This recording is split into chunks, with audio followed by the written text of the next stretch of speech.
You're now listening to Sound Talent Media. Check out more shows at soundtalentmedia.com.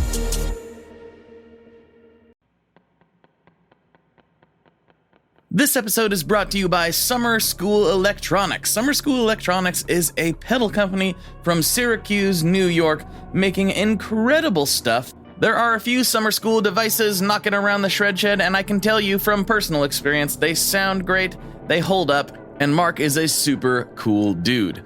The first pedal I saw from them was the Science Fair, which is a parallel classic drive and distortion.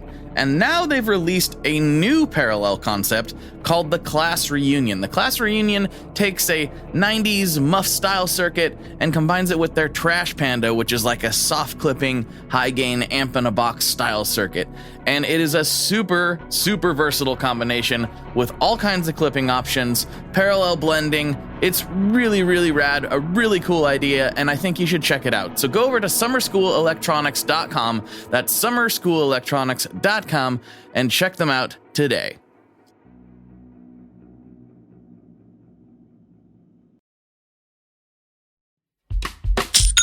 Shopify grows your business no matter how far or big you grow. Shopify is the global commerce platform that helps you sell at every stage of your business. Whether you're selling your fans' next favorite shirt or an exclusive piece of podcast merch, Shopify helps you sell everywhere.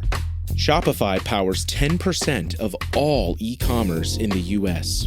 Allbirds, Rothy's, Brooklinen, and millions of other entrepreneurs of every size across 175 countries.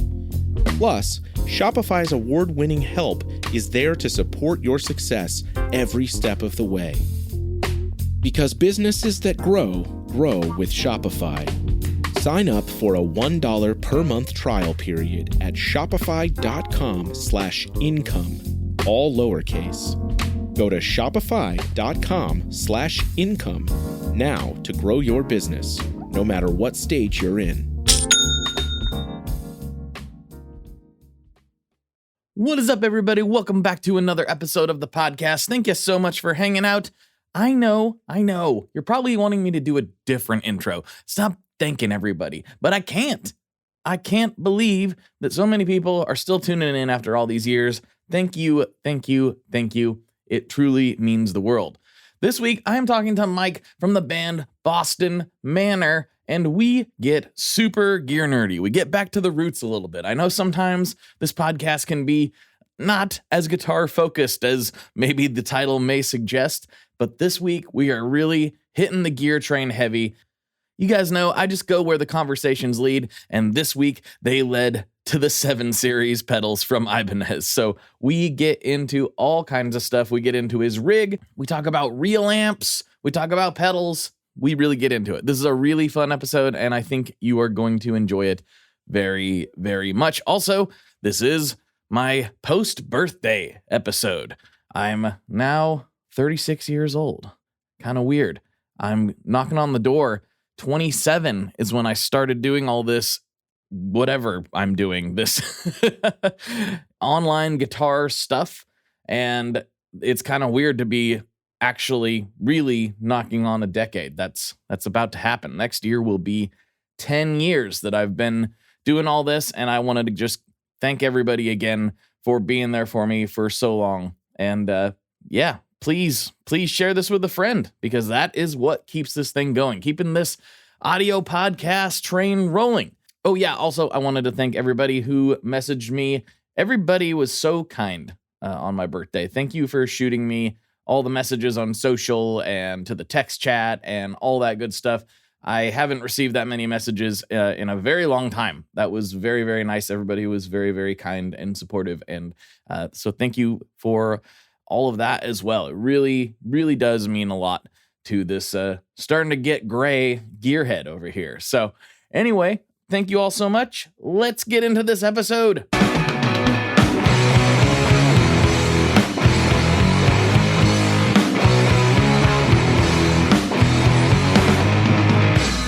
Hello, everyone. Welcome back to another episode of the Tone Mob Podcast, the show about guitar stuff occasionally, sometimes. I'm your host, Blake Weiland, and with me today, I have Mike Cunniff from Boston Manor. What's going on, dude?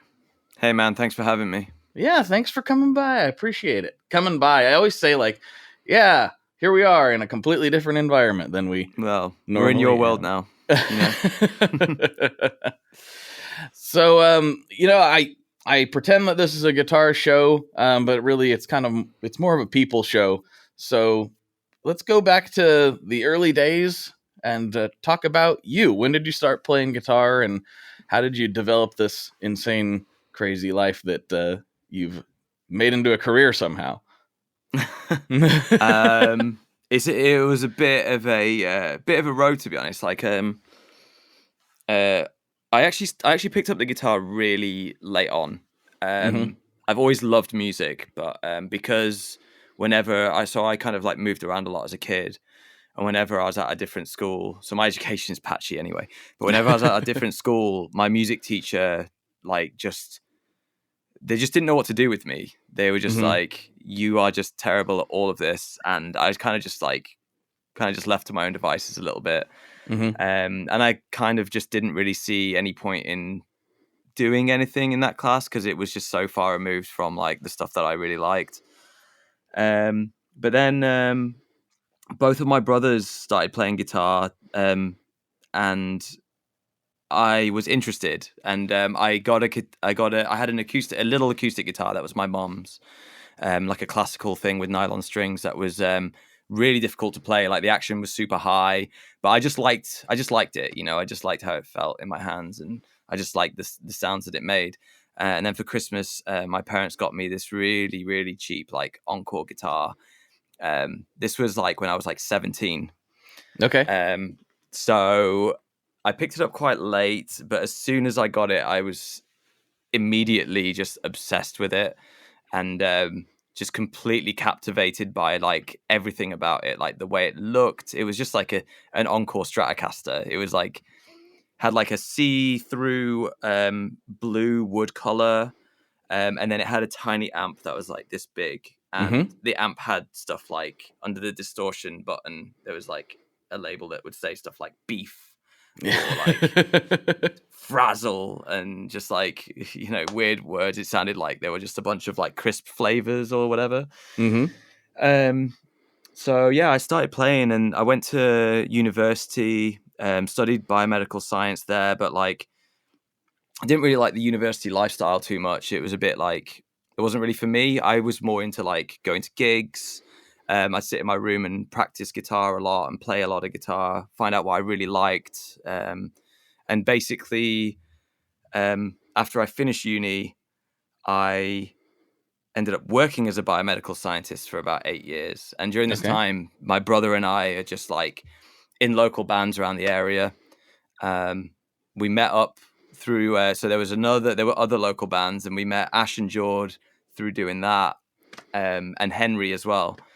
And that's kind of how the band formed. And then I was kind of doing a little bit of both, as a biomedical scientist and just doing these like awesome little DIY tours that we planned, you know, on the weekends or whenever I could book time off. And then it got to a point where we kind of got asked to play Warped Tour. We got signed to Pure Noise Records. And I couldn't afford to miss any more work, because working in a lab like that with people's lives, the technology and the procedures changed so quickly. I couldn't really stay on top of it. So I didn't want to like risk anything. And I kind of just like wanted to give this my all, because this was kind of like what I really loved. And it kind of, you know, kind of saved my life a little bit, you know? So yeah, and then kind of went from there. So this is an interesting thing, because a lot of people I talk to, maybe more on the gear side of things, where they're starting a company or something, tend to have a good solid career before music. But oftentimes the professional touring musicians and everything, they don't necessarily, it was a lot of them just are like, no, music is all I ever wanted to do. It's all I was ever going to do. Obviously that was your passion, but you had a whole 8-year career in a field that I imagine is fairly difficult to get into. I don't think they just let anybody into the biomedical science field, or at least that's not my understanding of it. Was it difficult to give that up, because you obviously put a lot of effort and time into it to chase the dream, basically?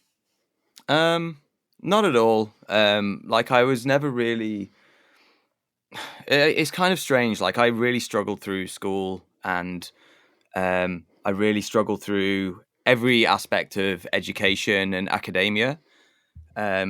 Apparently I was good at it. I was apparently really good at my job, but I just had like no love for it, and I just kind of thought that this is kind of something that I'm sort of good at, and being a musician is a pipe dream, and it's not a very achievable goal. But then with this new resurgence of bands, like it was like 2010 to 2011, there was like all these bands that were coming up, like Tile Fight, Tiger's Jaw, Bounce Composure, reinvigorated my love for music and kind of taught us that, oh, you can, this is a very like reachable goal, no matter how, no matter what scale it's on.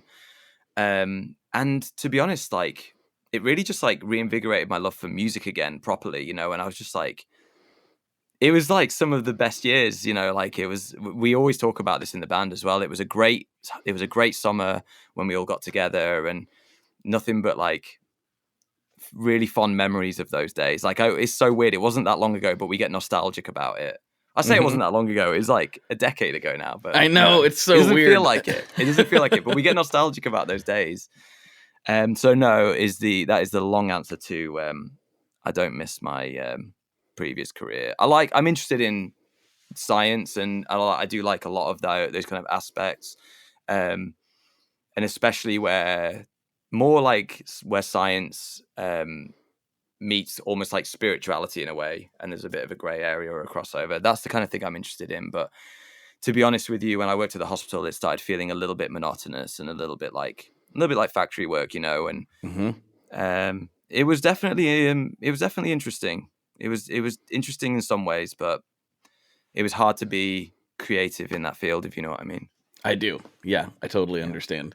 It's I similarly came from a completely different world, and also was like, no, there's no way I'm gonna ever be involved in music, even though it was very much the thing I was obsessed with. I was like, there's no way that I knew I didn't want to be in a touring band. The listeners have heard that a million times. I was like, that's not the life for me. And sure. At the time, that's all I could see. I'm like, well, that's how you do it. And if I don't want to do that, then there's no other option. And through just being obsessed with guitars and pedals and things, I was able to weasel my way into this position, which I did not think was going to happen. I didn't think anyone thought, I didn't think anyone knew that podcasts and stuff like this was going to be a thing, back, especially like 15 years ago, maybe, like to this extent as well. And I've seen a lot of I saw the list of guests that you've had on the show as well. Like, congratulations. That's incredible. Oh, thank you. Thank you. That's really, really sick. Like, you must be proud of what you've achieved so far. It's really cool. It's really, it feels really good. It feels really good that people still care. I've been doing it since 2015 pretty consistently. And there's still times that I'm like, I'm going to do what? I'm going to talk to who today? Okay. All right, cool. I mean, I was really excited to do this episode. So yeah, it's just one of those things where, I never dreamed that some of my favorite artists would become people I would text about pedals with, things like that. Well, yeah, so it's pretty fun. I'm meeting up with the Gaslight guys today, and I was a massive fan of that band before ever knowing any of them. So it's a funny turn of events to say the least. But it doesn't feel like that long. Similarly, but like approaching a decade, it seems weird to even say out loud. Like, really? Okay. Yeah, but you'll have to do something special for the 10-year anniversary. Yeah, I'd have to go back and see when the actual date is. It's all a little blurry in my mind. I don't remember when the actual first episode dropped. I remember recording it and all of the weirdness around it, but very, very strange, very fun, very thankful to everybody who is listening to this right now, honestly, because that's why I get to do it. So, but when you guys were getting started, was there a moment where obviously you talked about you signed to Pure Noise? Was that it, or was there a moment where you're like, you know what, I can quit and I can make this a real career and actually go for it?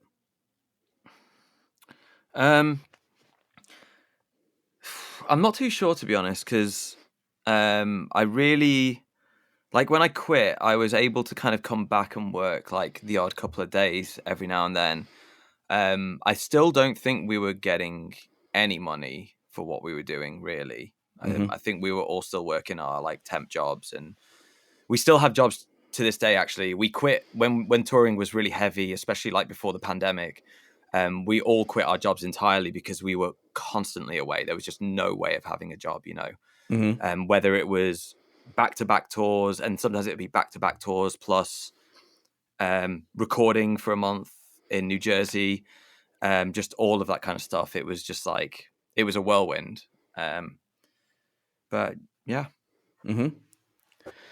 So if I'm reading the room correctly, and based upon other things that I've seen from you in the past, you are a bit of a gear nerd. There seems to be some people who are really into just the songwriting and crafting, and not that you're not into that as well, but there's people who are wired a little more like me that are really into that tone chase.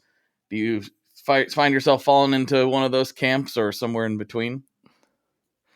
It's hard to say, to be honest, because like, actually, if you look at my pedalboard, there is a lot of just like, I've gone back to using Boss pedals. Like, I love Boss pedals. Yeah, a lot of stuff for me is very much. It's kind of hard to say, really. I do like the tones, but I'm very crass with the way that I create those tones. Like, I just push everything. I'm not a big fan of like making stuff sound normal. Do you know what I mean? So like, if I'm gonna have distorted guitars, like I want it to be like almost like ear piercing and like really bright and stuff. I really like using pedals for purposes that they've not been built for. Just kind of like that kind of stuff. A lot of like experimental, and I do a lot of stuff to my own ear where it's stuff that I want to hear, you know. So I kind of like throw the rule book out most of the time. And there have been times where that's kind of bitten me in the ass, where like I've been using the pedal wrong the whole time, and then I'll read something online. I'll be like, oh damn, I should have dialed it this way a long time ago, you know. But I've just been like, you know. So it kind of goes both ways. Sometimes it harms it, but a lot of times you can come up with some like really unique sounds. And you got into really boutique pedals for a bit, and I do love and I do really respect like these big, like, well, these boutique companies. But the pedals I still don't have any money, and like the pedals are too expensive for me. So I went back to using the Boss pedals that I know super well. They're built like tanks. And also I really just like the look of them and the feel of them. And I did say, like, when we started writing this record, I wanted to go back to playing the guitar like I did when I was a teenager. So I kind of rebought a lot of the stuff that I used to use back then. I started playing guitar kind of similar, like in a similar fashion to how I did back then, where I was just like down picking a lot more, and being a little bit more precise with like the way I played riffs and chords, and a lot of string bending. Like, I always found that so fun. I've always done that. But like, even on like chords and stuff, I love bending the strings and making it sound kind of weird and like gnarly. So yeah, I'm kind of like, I feel like I sit between those two things. I love songwriting. It's kind of my passion, but I also love the sonic side of it all as well. So I'm always, and I have to stop myself now, but I've been through so many guitars and so many pedals, and I really know what I like now. But I can't afford to do that anymore. You know, I found like, I feel like I found my color palette now, and I'm kind of like a little bit dug in with that. But who knows, like, things might change on the next record. When you say you like to use things in ways maybe they're not intended to, what's a good example of that? So that was like, I guess like the first thing that I did when we really started experimenting with our sound, after we released Be Nothing, was I just turned all the dials up on my chorus pedal just to see what would happen. And it gets into like that vibrato territory, but not quite.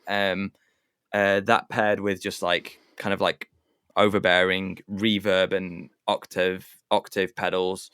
That was kind of like the sound that I just used across pretty much like all of Welcome to the Neighborhood was that. When I found it, I just kind of fell in love with that wobbly, like disgusting chorusy sound, you know. And Yeah, I kind of just like fun. I just kind of went a bit overboard with it, and sometimes that's kind of cool, you know. Like it maybe like people's ears, like it's a little bit more like out of the ordinary, so people like kind of tune into it a bit more. I don't know. Yeah, it's just a lot of fun. Well, when you do things like that, when you are pushing the limits of the gear, it's going to make you play differently. You don't really have a choice. You can't really play exactly the same way you would unplugged, for example. It's going to force you into different territories that maybe are somewhat outside your comfort zone, or maybe they are places that people really haven't messed with because it's a strange world, you know, and that can lead to new things. I tell people all the time, I play the pedals almost as much as I play the guitar. Like, really. Yeah. I'm tap dancing. Like in fact, the pedals play me, I feel, you know? Sometimes. Yes. I've had moments for sure. Yeah. So what was that journey like, though? So you talked about going back to some of the stuff that you had when as a teenager. Obviously, you mentioned Boss specifically, but let's take us maybe through the gear journey and then how you went backwards, because that's interesting to me. Well, yeah, like I just kind of strive for simplicity in a lot of what I do, because I don't like, when I'm being creative, I don't like option paralysis. I don't like there being too many options. I love the simplicity of and the way that the Boss pedals look on the board. There's a little bit of OCD in all of this as well. That's fine. And then I discovered, so with the new record that Sundiver, which is part 2 of Datura. So Datura is a concept record. It happens at nighttime, and it's like a lot of like dark fuzzy tones and stuff like that. Almost like an 80s kind of sound to it. With the new record, we wanted it to be the complete opposite of that. So trying to find a sonic palette that would kind of suit these needs was really difficult. So I came back to like using just really like well-known, really bright sounding distortion, like the kind of stuff that you hear on like Nevermind, you know, like that really bright distortion sound. So I bought the DS2. I also found probably my favorite ever Boss pedal that I use for everything now, which is the Hypermetal, the HM3. I need to try one of those. I still haven't. You should. They're really fun. They're discontinued. You can find them for about $80 now. I bought 3 of them because I fell in love with the way that it sounded. I'm always running whenever I play live now, rather than just stepping on and stepping off the chorus pedal. I put it to a place where I like it, and the chorus pedal will stay on all the way through the set. And then I have a second chorus pedal, which is a Wazacraft, that will emphasize the chorus when I need it to. But I like the bass tone to have chorus on it, which is cool, especially with the Hypermetal. And then I got really into, when we were writing for Sundiver, I got really into black metal and black gaze music and a lot of shoegaze music. And I bought the HM2, which I was surprised, actually, because when I got it, I hated it immediately. I was like, I do not know how to get this to sound good. And now I found the 2 settings that I like. It rarely changes from that. And I absolutely adore the pedal. It's so fun. Especially if you do it into, you know, put it in chainsaw mode, like those, you know, traditional Norwegian death metal bands did back in the day, where you just put everything up full. I love that, you know. See, that's not my favorite thing. I got one similarly and also hated it initially. And then I realized how powerful the EQ is on it. And like playing baritone and stuff, I was like, okay, let's step out. Everyone says chainsaw mode, and I get it. It does kind of do that thing, but also it does a lot more than that. And so I started playing around with the EQ in real time and realizing, oh no, I can make this thing like thick and gnarly in a more pleasing way than I think people mostly associate with an HM2. So it's funny you had that same initial reaction. For sure. The chainsaw thing is really fun. I don't use it for anything other than like if I'm just like messing around in my room and I want to get crazy for like a second, you know. But, Yep. I have a mode that I call the church setting, because the dials look like a kind of like a church with a steeple. Okay. So yeah, I just kind of like set it to that with the volume almost on full, and then I'm away, and it sounds great. It sounds great through amps as well. So I love that pedal. Yeah, absolutely. The Metal Zone is another one that I think gets maligned because people don't realize the EQ is really, really wide, and it's almost too wide. It's like it's easier to dial in a bad sound than it is a good one. But there's lots of good sounds in there. There really is. People that talk smack on that pedal do not know what they're talking about. I have one as well. I have the Keeley modded one. Yeah. And I love it, man. And the Keeley mod is great. Like, you've got 3 different toggle settings. You've got like the standard, and then there's 2 custom modes. And it sounds great, man. And you can spend, like you said as well, with those the smaller dials as well, you can really spend so long finding infinite amounts of tones with that pedal. Mm-hmm. It's really a very, very, very intelligent design. Bosses, actually, I think people are now appreciating them, but there was a time where people didn't appreciate Boss the way that they should, in my mind, because there's so many flavors in there. I mean, even a good old DD3 just sounds so good. I love how a DD3 sounds. It's just so simple awesome. And so good. Yeah, I've got one of those on my board. I got one on the board because I've got the DD3. I really want the tap tempo one because that's quite a useful feature. I'm really glad that they integrated that into the pedal design now. But I love it, and the DD7 as well. I've got both of those going on the board. They sound great, and they've got like the analog and modulated function. It's just like kind of everything I need. I think sometimes you can get a little bit too bogged down in the gear, and I do see bands that have like, some bands have 2 pedal boards, and I'm just like, damn, dude, like that might be too many pedals. I don't know. It's a lot of cable as well, you know. It's a lot. It's a lot to tour with. I have these big ridiculous rigs that I create out here, and I can kind of do whatever I want, but it stays here. I don't have to make sure it functions, in a roadworthy way. It's all scattered all over the floor and stacked on amps, and just like things ran all, like it just turned into a huge glorious mess, but it would never work on a tour. And lately there's been some stuff come out that actually would help condense that, not just like the more typical like line 6 stuff, which is all great, but like the Meris LVX and the Meris Mercury X. They sponsor the show, so this isn't like totally unbiased, but I absolutely love those pedals. And they're a lot of money, but they do so many things that can replace a lot on your board if you want it to. So. Is that like those oh man, I forget the name. The H9. It's kind of like that. Those are the H9 and H, like, what's the new one? 900? I forget. They're like trying to replace everything, I feel like. And they do a pretty amazing job at it.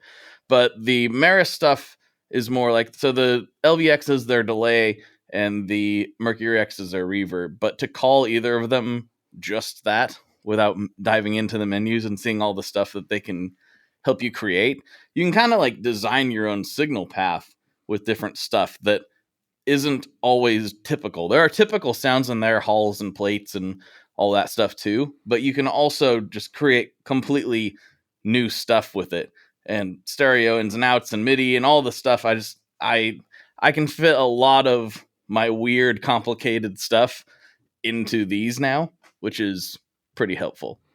You'll have to send me a link to those. I'd love to see how those work. That'd be great. Yeah, they look intimidating too, but they're not. They're like one of the more intuitive, like complicated stomp boxes, I would say. Sure. My friend Philip at 40 Watt, he finally got a Mercury X after me like harping on him forever, and he's like, this is not nearly as difficult as I thought it was going to be.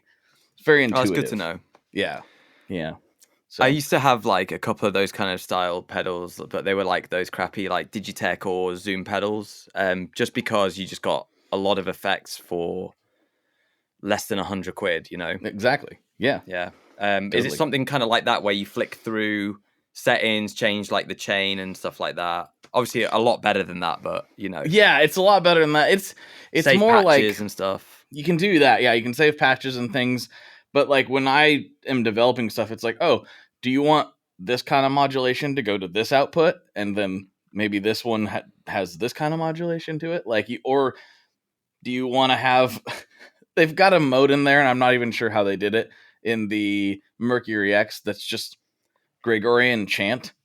So you can just like plug in, and all of a sudden you're playing chamber music with your guitar. I'm like, I don't even know how you guys did this, but here it is. That's the kind of thing that I would definitely run with and do something with, because I love stuff like that. Something that's like something where you just like this can't be used anywhere, but I'm pretty sure I'd be able to find a way to work it in somewhere. Yeah. And then all of a sudden you've just got like this pedal on your board that does one thing live, but you absolutely need it on your board, and it's just you have to have it. You have to have it. When I want to bring the monks out, this is the best way to do it. Yeah. Actually, I don't know if you know about this, but I just released a pedal with a company called Life is Unfair Audio, based out of Wales. Oh, a fuzz pedal. Oh, tell me more. Yeah. Can I go and grab it? Yeah, go grab it. Sure, absolutely. I will be like a second. Just 1 second. Okay, no worries. Gives me time to take another sip. I'm excited to see this, though. Hi, I'm Vincent, and I'm here to talk about the Meris Mercury X. My dad's always going on about how cool Meris is. He really went off on one about the Mercury X the other day. He said something about a 4,800 hertz sample rate and 99 preset locations in 33 banks, and something along the lines of the most advanced reverb pedal ever devised by man? That's all true, but I only care about one thing. This pedal sounds sick. So make sure you check out the Mercury X and all the other fine products at Meris.us, as well as fine retailers worldwide. All right, Dad, now can I have my Pocky?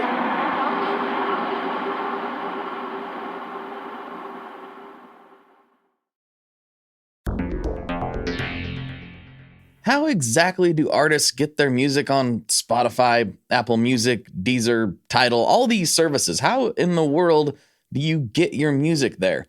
Well, in the past, you had to use something called a record label. But these days, you can use DistroKid. DistroKid is the absolute easiest way to get your music up on streaming services, and it's the most affordable way to do so. Not only do plans start at $22.99 for the entire year, that's less than $2 a month, DistroKid also does not take a cut of your streaming revenue, unlike some other services out there. Even better if you sign up by going to tonemob.com/distrokid. That's tonemob.com/distrokid. One more time, that's tonemob.com/distrokid. You'll get 30% off. That's right, 30% off their already extremely reasonable prices. So go to tonemob.com/distrokid and get your music out there. We are brought to you today by Sweetwater, specifically the Gear Exchange. You may have heard about this. This is a place where you can go to buy and sell your used gear. Maybe you got a pedal over there that's just kind of collecting dust. Maybe there's something you've been eyeing from the Sweetwater catalog.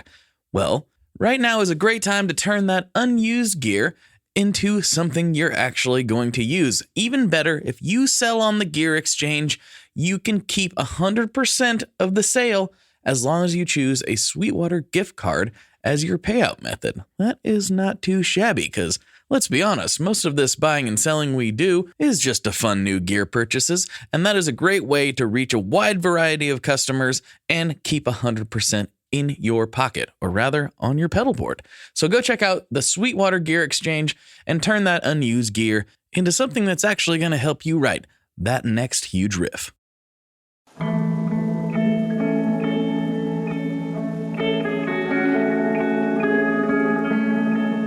Hello there. I'd like to introduce you to your new best friend. the Chase Bliss Audio Lossy. Lossy is a collaboration between Chase Bliss and Good Hertz. And it's meant to give you some control over those weird digital artifacts that come with very compressed audio. You're hearing it right now. All the changes that are taking place are strictly coming from my playing dynamics. I'm just interacting with the pedal and letting it do its thing. In some true stereo goodness. If you'd like some more details about Lossy, I'd invite you to head over to chaseblinssaudio.com. I think you're gonna like what you find.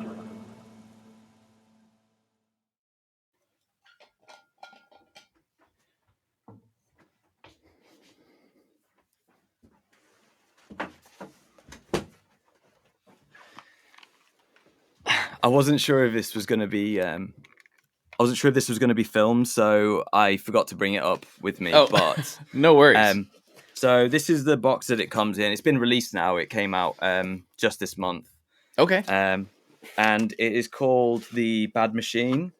So when you open it up, you get a bunch of Boston Manor plectrums, Nice. which is really cool. A bunch of stickers, and this really, really cool tote bag. Very Sorry, nice. this is just an advert for the pedal now. Yeah, so Very this, cool. Tote bag. And then this is the pedal. All right, here we go. So this is named after one of our songs from Welcome to the Neighborhood called Bad Machine. And I've always wanted to name a pedal this. So it has it's modeled after the one of my favorite fuzz pedals, which is the Boss FC2, which they don't make anymore. But I really love the sound of those fuzzes. I just can't afford to buy an actual one. So yeah, they want a expensive. lot of money for those things now. Yes. So, and it also, so my friend Grindle that works for Life is Unfair Audio helped me make this. He basically, I told him exactly what I wanted. He added to it and he made it even more unbelievable. But it's just kind of a Swiss Army knife of fuzz. So it seems like there's a bunch of different modes on there. Am I reading that correctly? That's right. So there's 5 modes across here. The first one is this beautiful, almost transparent overdrive that you can add some really good gain to it as well. But it really I've used it because I record bands in a studio and I've used this on every single one of them and it just brings the amp to life. It kind of gives it that shine and sparkle. And then these two, mode 2 and 3, are the standard, pretty standard modes on the FC2. And then this one is the secret combination of both of those modes together. It's a mod that a lot of people did on the pedal. And the last one is kind of like a Metal Zone / HM3 kind of thing. So that's for anyone that just wants to play something a little harder and a little more metallic and gnarlier. And then there's even a boost, and you can toggle whether the boost happens before or after your fuzz, which is really handy. And then you've got peak and shelf, and then a 500 hertz, 86 hertz toggle switch right here as well. And the EQ on this, like you said with the HM2, the EQ is super powerful. So especially when you get up to kind of these regions here, it really opens up the pedal. It really makes it sound like nothing you've heard before. It's gnarly as hell. Cool. So yeah, these things are out now, and I'm super stoked on it. We're going to be selling them at shows as well, I think. If anyone's listening to this and anyone's coming to a Boston Manor show, get down to the merch table. We're selling them. Sweet. And I assume they'll be available on your website or the Life is Unfair website, and I can grab that link and put it Please wherever. do. Yeah. Yeah. They're available on Life is Unfair Audio. I'll send you the link. Let's definitely exchange our numbers after this, because I would love some more recommendations from you. You seem very clued up on this whole thing, you know? Oh, it's a bad obsession. So yeah, absolutely. I can nerd out There are about this worse stuff things all day. There's worse things to be obsessed about, you know? Yeah, the problem with me is like whatever I get into, I actually have to like intentionally limit things that I'm kind of interested in because I always just go into it way too hard. Down the rabbit And- hole. Yeah, and I have to be like, okay, I only have like 4 or 5 things that I do. Otherwise, it gets out of control because I want to learn all about all of them and do all of them as hard as I can. And turns out I don't have any extra hours in the day that everybody else doesn't have. So yeah, there's not that, you don't have that extra time, do you? It's No. not enough time in the world for all of these things. No. Choose wisely. Choose wisely. But gear is one that I've gotten a lot of a reward and a job out of. So I'm not too mad about that. But there have been some time sucks in my day that had to go by the wayside. We've talked a lot about the pedals, and I've noticed this. It just depends. People have different aspects of their chain that they focus on. When you ask some people about their rig, some guys will start with guitars, some people will start with the amps, and some people start right with the pedalboard, which is where my brain typically goes for whatever reason. But I do want to get into the rest of the rig. What are you playing these days guitar wise? So we just made a bit of a move. We've always played Fender guitars, but we've made a bit of a move to Gibson now, which is it's pretty awesome actually. That was another thing that I really, because I do play some Gibsons in the studio and stuff, especially the SG. It's just been a little bit out of my budget, you know, especially for those like really nice Gibsons. And Gibson were kind enough to gift us a bunch of guitars. Ash got this really nice Les Paul in like almost like a turquoise. It's a little bit thinner, so it's not as heavy. Mm-hmm. It sounds fantastic, and I managed to snag an SG that I absolutely love. I absolutely love the sound of it, and it's so strange for like a guitar with such a small body to sound so full and so rich and have such a twang to it. So yeah, playing the SG a lot. I still have a bunch of Fender guitars. I've got like a Mexican Stratocaster from 2001 that I really like. Swap the pickups out to those Fender noiseless ones. Mm-hmm. I have 2 Duosonics. I really love the short scale Duosonics. One of them has a JB Junior in it. Nice. That's pretty cool. Really standard mod, but I really like that too. And then I've got a Jazzmaster that I basically, it's, you know, the Fender American Performer series that was kind of like Strat Bridge. Yeah. That immediately, just that feature alone just like had me going, because I wanted that sustain and I wanted that fixed Strat Bridge so that there was, you know, it was a simpler guitar to work with. Not that much was going to go wrong with it. I swapped out the Jazzmaster pickups for the, I think it was like the JB Junior set, the Seymour Duncan 2 humbucker set. Mm-hmm. I love those Jazzmaster pickups, but for our music, it's a little bit difficult to get sounding good on stage.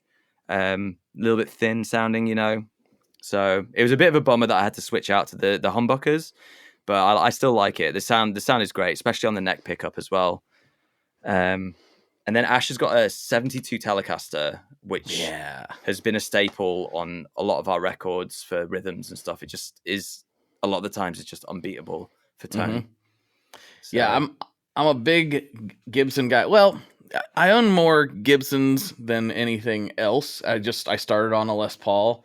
And so I've said this on a recent episode, even though they're not like a super ergonomic guitar, I've played them so long that they feel ergonomic to me. Like I've just gotten used to it, like this weird thing. But I love Les Pauls. But I also like a lot of, you know, weirder and like boutique builders and things like that. But I have a 74 Tele Custom that is insane. I remember the first time I picked it up at a shop, wasn't really planning on buying a guitar that day. Wasn't not planning on buying a guitar that day either. Also, sure. but I picked it up, played like 3 chords, and was like, "Yeah, I'll take it. This must come home with me." I love that guitar so much. It's. I'm looking at it now. I love looking Can at I see it? Yeah. Just a second here.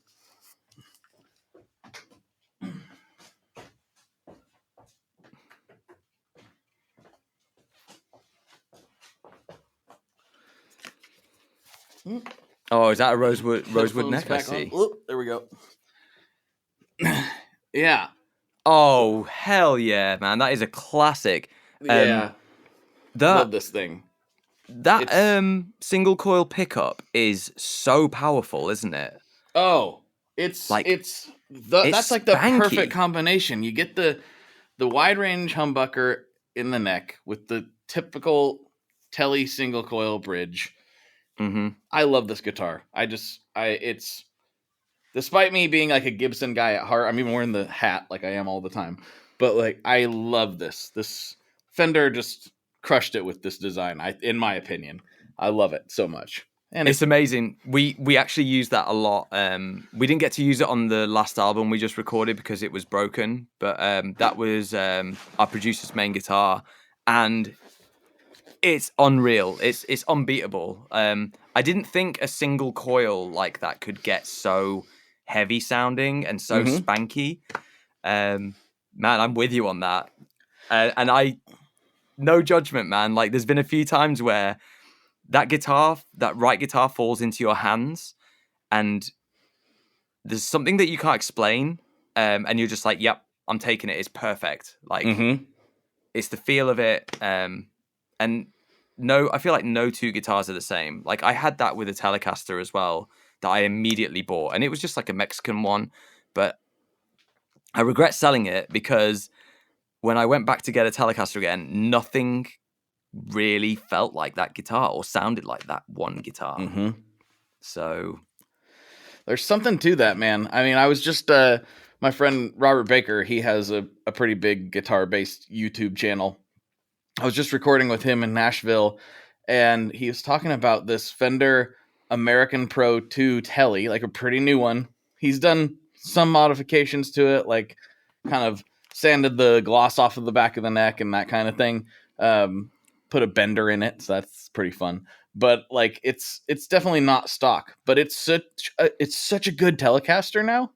It plays so good. When he was telling me, he's like, yeah, I got rid of I can't remember what he had, like a 63, like a legit 63. He's like, I just didn't play it anymore.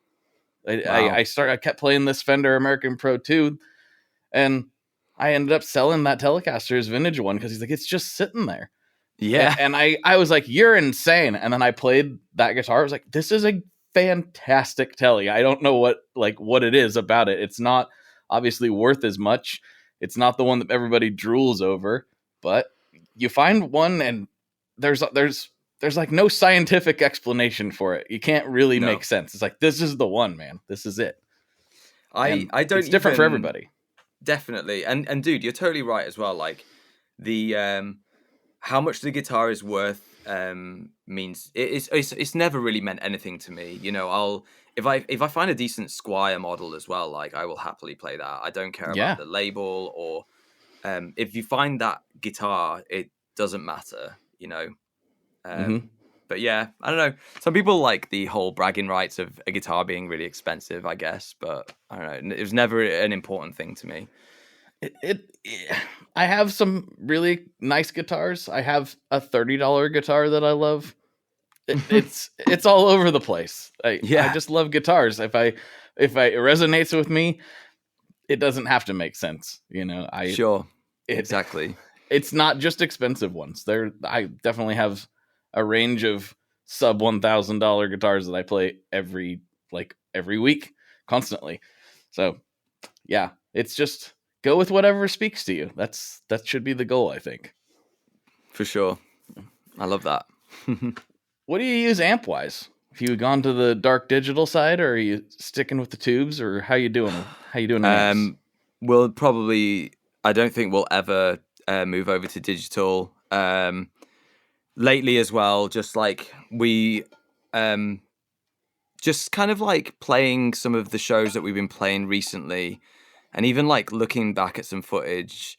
I really don't think you can replace, no matter how much these modelers and profilers talk up their setups or their products, I've never heard that beat real amps before.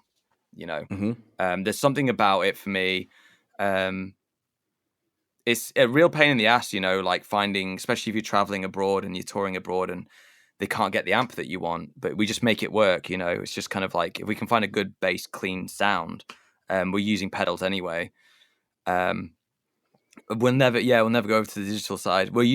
So Ash has been using the Marshall Bluesbreaker since 2019, and his guitar has always sounded so gnarly. Like that paired with the pedals that he's got just sounds so ballsy. And we've both been rocking the Fender Hot Rod DeVille's combo amps as well. I've been on that until recently. I finally got my hands on a Marshall Bluesbreaker as well that I'm really excited about. I used it for the first time 2 days ago, and I didn't realize how different it was going to be from the Fender. So it's going to take me a little bit more time to dial it in with the pedals that I've got. And I actually really didn't expect that. I thought I could just dial it the same and plug it in and play, but it's like an entirely different amp. It sounds awesome as well, though. It sounds great, but I'm still on that trip down to figuring out what works. The amps are, I mean, I hate to say this, it sounds kind of crazy, but they can change your playing as much as a guitar can, which doesn't seem like it should be, because that's the thing you're touching and that's the thing you're interacting with.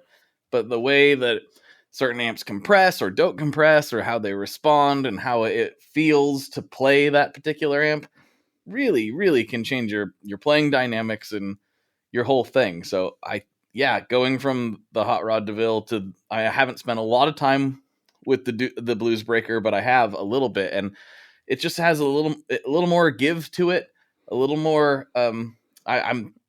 People call it sag sometimes, and just is gonna take some time to monkey around with when you've gotten used to one thing after so long.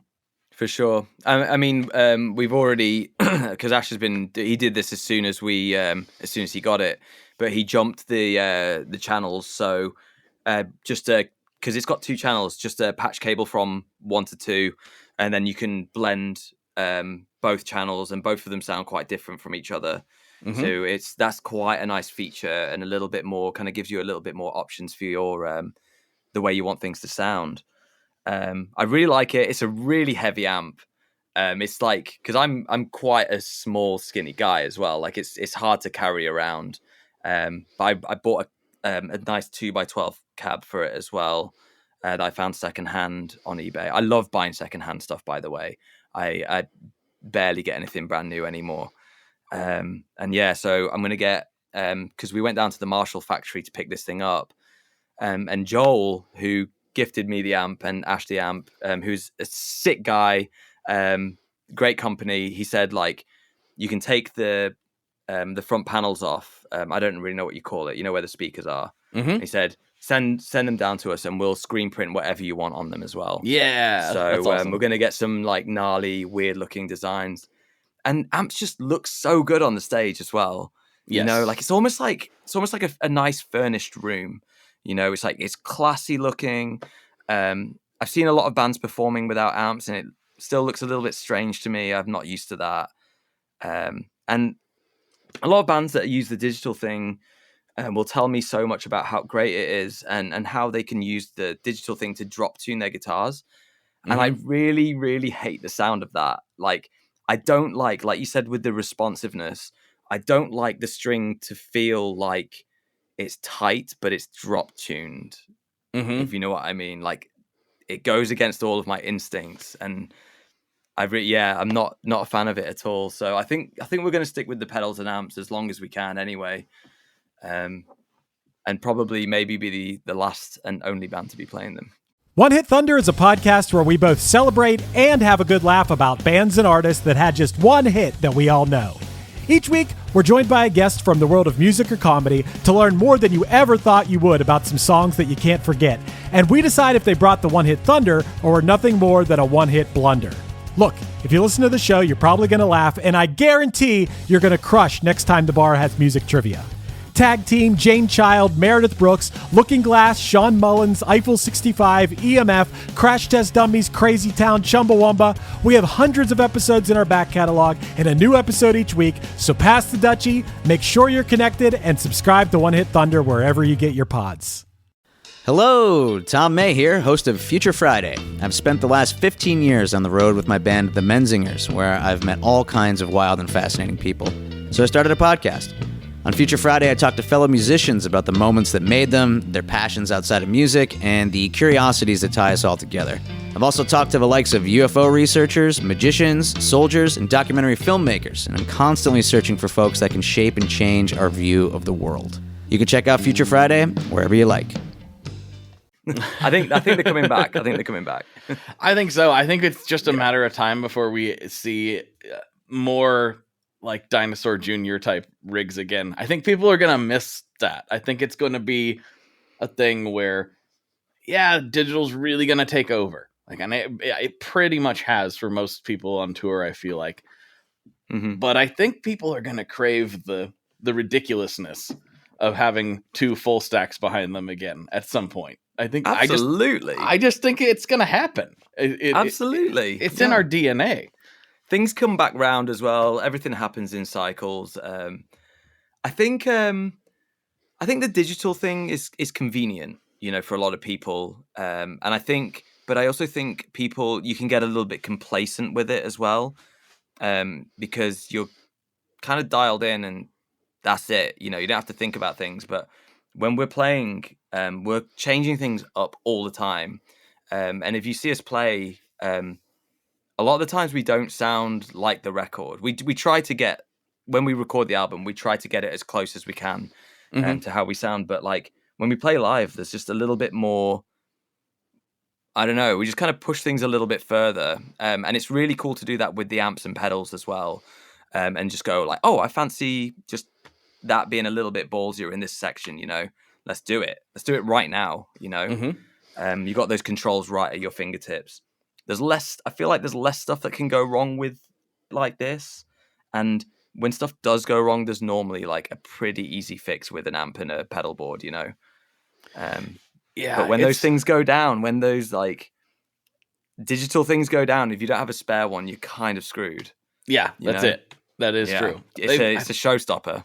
They've gotten to be very reliable, and I get the appeal of having everything programmed and ready to go. And from my perspective, like flying, totally get it, why you'd want to do that. Yeah. But for how I like to play, I think if I were to go digital, it would be so close to like a traditional rig anyway. There's no way I would ever want to not have stage volume. I like in-ears. In-ears are cool, but I want to feel that on my leg. Like sure. I want to have that. So, okay, I got to have a monitor or a powered speaker. And I already have this other unit, Axifex, insert thing here. Mm-hmm. I've heard people say that, well, now I got to get a powered speaker. I'm like, well, aren't you you're almost back to having an amp. Like you just done a full 360 there. Yeah, you like went ampless so that I didn't have to carry an amp, but now I'm carrying a power amp and a monitor or a powered speaker or something to replicate back when I had an amp. Like, I don't know that makes a lot of sense, but no. If you're not doing that, some people do run silent stages or silent-ish stages. And if you like that, I guess that's great. But I don't see how I could play properly without some of that feedback, both literally and figuratively. It seems weird to me. Yeah, like you said as well, the way that the amp reacts to your playing, either your playing style, even like actually going up there and grabbing those, because we play a little bit loose. Like we like it to be noisy. We like all the feedback kind of stuff. That we kind of trip out on it a little bit, mm-hmm. And you just can't do that. Apparently there's feedback. I heard from a friend that there is a feedback emulator that you can load into your chain on these things, and I just think that's so funny to me. But sure, if that's what you want. I really love I love the amps. I love thinking about my moves when I'm using a combination of pedals and stuff like that. It keeps me active. A lot of people think that it takes enjoyment out of what you're doing because you're kind of so zoned in. But once you've played the songs enough time, it becomes muscle memory, and you can enjoy the show so much. And yeah, I might be tap dancing a bit every now and then, but it's a lot of fun. It's a lot of fun, like making it back to your pedal board to change that pedal, and you're like, oh, damn, I'm close. It's getting close. I think it's fun too. I love the tactile feel of messing with pedals. There's nothing better than that, and I wouldn't want to take that away, 100%. Like I said, I get it, but at the same time, I don't. I don't want it. I don't want it all to be so convenient that it loses its charm. Is the sure, thing.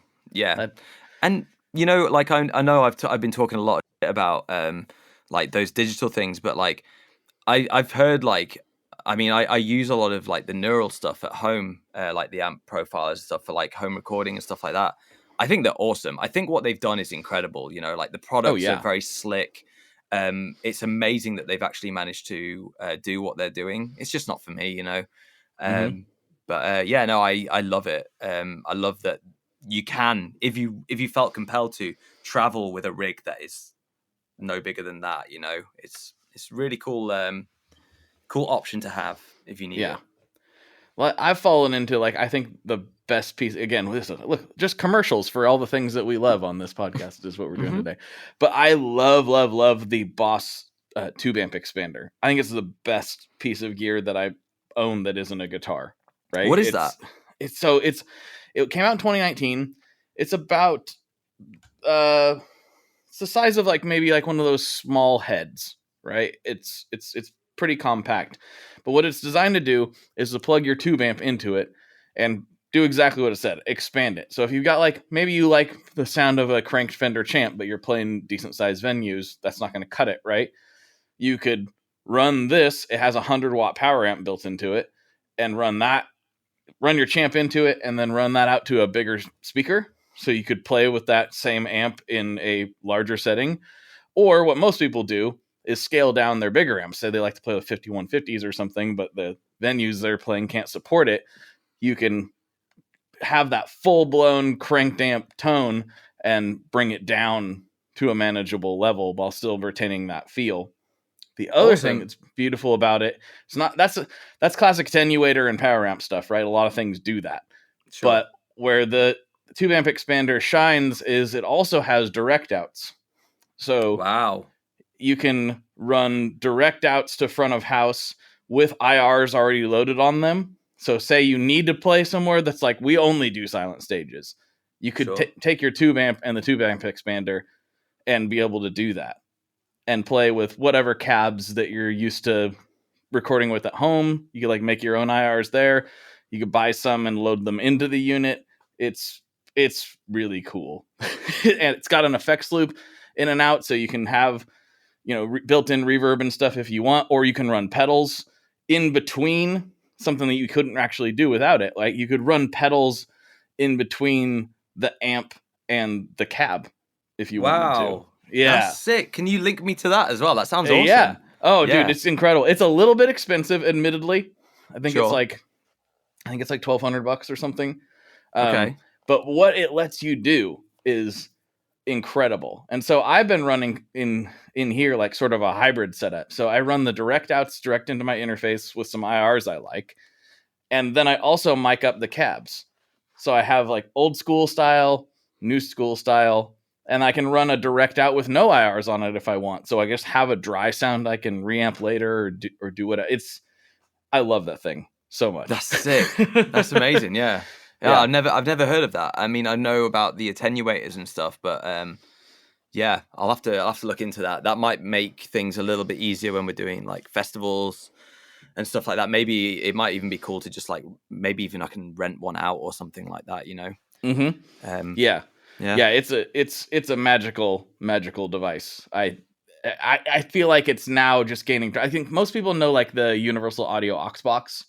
Mm-hmm. I feel like that's more well known. I think that is a great unit, but the tube amp expander is that plus more stuff. Plus I like the response of it a little better. So love that thing so much. There you go, boss. This is the Boss Podcast now. Might as well be. Yeah, well, wait till we get to the end here. You'll really think that. We are getting close to the end of the main episode, and I've had a great time, so thank you for taking the time to hang out and nerd out on all this stuff. This is a lot of fun. Sometimes it's been my pleasure, honestly. It's been great. Thank you. Great. Thank you. Yeah, sometimes it doesn't get very gear nerdy, and sometimes it does, so it was nice to have one. It's been a little while. This is good. Oh, no, have I been one of the boring guests talking about actual gear when you should be talking about fun stuff? No. It's probably realistically what more people tune in for, and then we end up talking about mushrooms or something, and then it, goes off the deep end. Whatever. But before I get into the classic questions, to wrap this thing up, I like to give you, the guests, the chance to take the floor, plug anything you want to plug, shout out anybody you want to shout out, say anything you want to say. You're talking to a few thousand people right now, so the floor is yours. Oh, hell yeah. I feel a lot of pressure right now. But I just want to say Boston Manor has just finished our fifth album, Sundiver. It's out on September 6th. You can pre-order it right now. We're doing a bunch of shows around release week where you can buy the album and basically come to one of these shows that like outstore things, a bunch of signings, and then we're heading off on our full UK tour with Trophy Eyes. Cool. After that in September, and then we're doing some headline shows, a headline tour in Europe in November/December, I think. So look out for that. I want to say a big thank you as well, since it's a gear podcast. I want to say a big thank you to Marshall and Joel at Marshall, and then Gibson as well for hooking us up. Great companies to work with, and thank you for having me on this podcast. It's been an absolute pleasure. Absolutely. Thank you for coming on. Appreciate it. Cheers. All right. Final questions, furthering the boss-like nature of this podcast. I literally do ask this one every time. What is your favorite Boss pedal? The HM3 Hypermetal. All right. I would say. I like it. Now, it's hard. yeah. It's so hard, man. There's three. There's three I can list, but I'm going. Go ahead. That one. Let's hear them. I love the Super Chorus. I've been using that since I started. And the DD3, like you said, is just like, why change perfection, It's so good. I love it so much. That's why I have 3 of them. All right, final question. What is your favorite kind of pizza? Wait, are we talking about pizza, or are we talking about like Domino's? Because those two things are very different in my mind. Well, so Domino's has its place, of course, in any musician's life, but I'm a pretty big pizza nerd, so I guess pizza, depending on what you mean by that, I guess. I either go for the fungi, because I'm a fun guy, or, to be honest with you, I feel like if it's a good pizza, they should be able to do a banging margarita, like just a cheese pizza. If you're going to a good pizza spot, that should be the one, Yeah, but that's my tester for a new pizza place. Yeah, like if you can do a good cheese if you get that wrong, slice, then yeah, exactly. That's the foundation. You got to get that right. Yeah, 100%. Do you have a favorite pizzeria near you that deserves a shout out? Absolutely. I went there the other day. There's a place in Blackpool. Let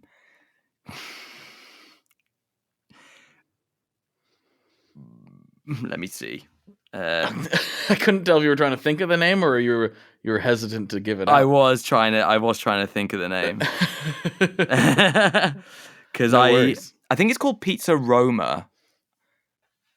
Because I thought at first it was called Pizza Rama, which I think is a really fun name, but I think it's called Pizza Roma. Pizza Roma. And it's just like Neapolitan style pizzas.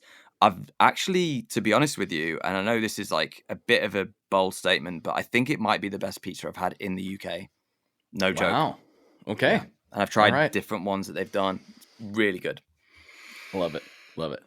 Well, dude, thank you so much for taking the time. We'll slide over to Patreon and see what kind of shenanigans we can get into if that works for you. Oh, I'm scared. Yeah. Oh, yeah. Get scared. Here we go. Yeah. All right, everybody. For Mike, this is Blake. And as always, folks, good luck and good tones. There you have it, folks. Another episode in the can. And if you need more, guess what? Mike and I went over to Patreon and chatted for even longer, and I think you're really going to enjoy that conversation as well. So if you'd like to support the show, you'd like it to keep going, and you'd like access to the ad-free feed and the bonus content, please consider going over to Patreon, where for just $5 a month, you can get access to all of that, and it will be beamed directly to your ears every single week. Yes, more content for your ears every single week, $5 a month, and it's been $5 a month for a really long time. Actually, since the beginning. The ad-free feed and the bonus content has always been $5 a month. And hey, if you just want the ad-free feed, that's only $3. So, I'm trying to make it as affordable as possible over here. I really appreciate y'all. I appreciate everybody who does support over on Patreon. And thank you all so much for everything. Like I said, it does mean a lot. Make sure you check out Mike's links down in the description and the show notes, wherever you're listening to this, wherever the words are in the application that you use. That's where you will find links to the Boston Manor stuff. And shout out to Mike for coming on. He's a good dude. I think we just became friends because of this episode, which is always a good time. So, yeah, I think that's it. Let's wrap this up. Let's go. Bye-bye. One last thing before we totally sign off here. I just want to remind you that if you do any shopping at Stringjoy, that's Stringjoy guitar strings made in Nashville, that will help me out as well. As I've said for years, I'm heavily involved in that company, and I really do think they're making the best products on the market. So if you would like to try custom strings, go to tonemob.com/stringjoy and check them out today. I seriously love what the team down there is doing. I help them out with all kinds of things, and by you supporting them, you are also supporting me as well. And hey, you need some strings, so why not get some custom strings just for your guitar and playing style? Again, the link for that is tonemob.com/stringjoy, and that will take you right to their website, and you can do all your shopping through there, and that will help everyone involved out. So thank you very much. Talk to you next time. We are brought to you by the wonderful folks at Gun Street Wiring Shop. Yes, Gun Street Wiring Shop. I've talked about them before. I used to say based out of Bend, Oregon, but guess what? Sean moved to my neck of the woods. Sean's in Portland. Sean is awesome and has helped me with a bunch of stuff lately. And if you have wiring needs for your guitar, he can help you too. If you want to get weird with it, he can get weird. If you just need to spruce things up a little bit, there's your guy. He takes all the guesswork out of doing your guitar wiring, and he makes it simple, and his customer service is top-notch, and I can't say enough good things about Gun Street as a company. I really respect Sean and what he's all about, and the product is top-notch. I've got 3 different guitars that now have Gun Street harnesses in them, and I could not be happier. So go to gunstreetwiringshop.com and check them out.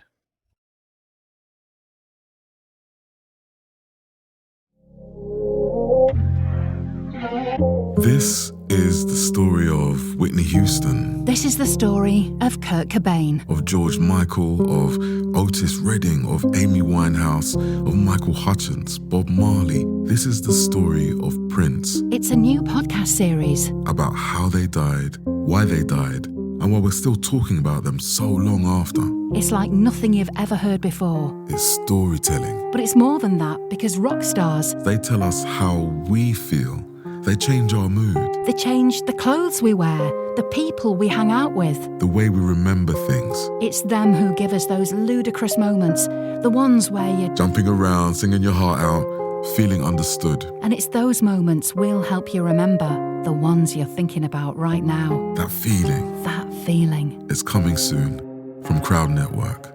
Just search for Death of a Rock Star on your podcast app. And subscribe now.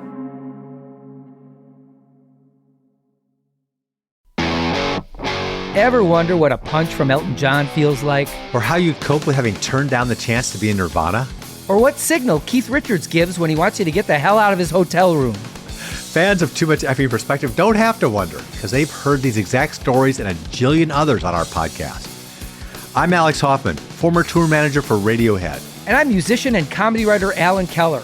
On the TMEP show, we get guests like Nancy Wilson from Heart, Jeremiah Freites from the Lumineers, and Modern Family's Julie Bowen to tell us things they may have only shared with their therapist, clergy, or a TMZ stringer. So join us on Too Much Effing Perspective. That's EFFING Perspective. The only podcast you crank up to 11.